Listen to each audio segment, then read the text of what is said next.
अस्सलाम वालेकुम। उम्मीद है कि तमाम स्टूडेंट्स खैरियत से होंगे। आज हम देखते हैं कि मैट्रिसेस को कैसे सोल्व करते हैं। How to solve matrices in MATLAB by using inversion method. अगर हमें दो इक्वेशंस दी गई हैं तो हम उनको मैट्रिक्स में कैसे कन्वर्ट करेंगे और फिर इन्वर्जन मेथड के थ्रू उसे कैसे सोल्व करेंगे, तो ये आज हम देखते हैं।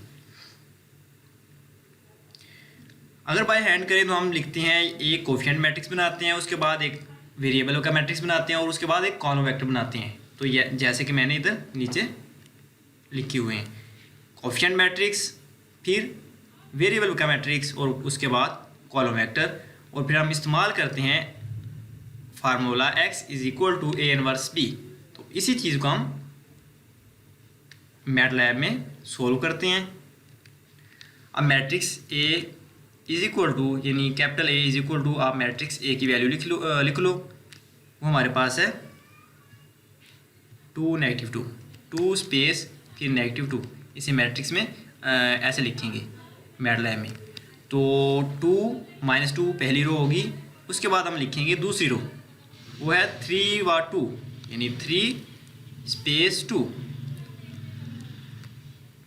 अब ये हमारे पास मैट्रिक्स A डिफाइन हो गया। इसी तरह मैट्रिक्स B को डिफाइन कर लेते हैं, 4 सेमीकोलन और उसके बाद 6 स्क्वायर ब्रैकेट क्लोज।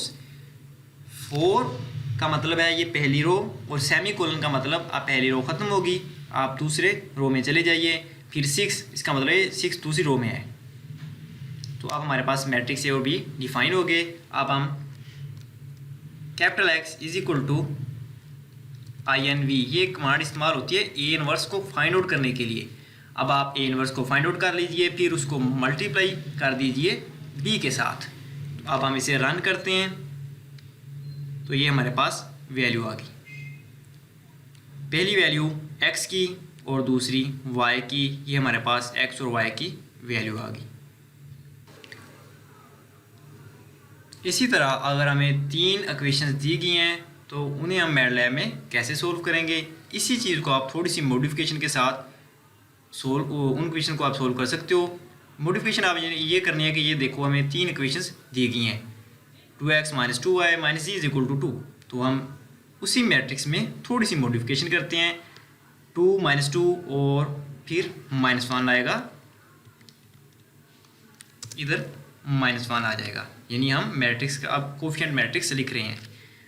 उसी के बाद फिर हमारे पास आएगा 3 2 और 2, यानी दूसरी रो हमारे पास आएगी 3 2 और फिर 2 आ जाएगा। अब सेमीकोलन, अब तीसरी रो लिखते हैं हम। तीसरी रो में है 2 - 3 1। तीसरी रो के कोफिशिएंट हैं 2 - 3 एंड 1। तो अब हमारे पास एक मैट्रिक्स 3/3 का डिफाइन हो गया। अब मैट्रिक्स B को भी हम थोड़ा सा मॉडिफाई कर लेते हैं। मैट्रिक्स B है 2 6 एंड 2। तो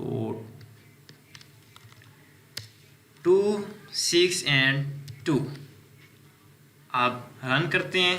अब ये देखिए, अब हमारे पास X, पहली रकम X, दूसरी Y और तीसरी Z की वैल्यू हमें दे रही है।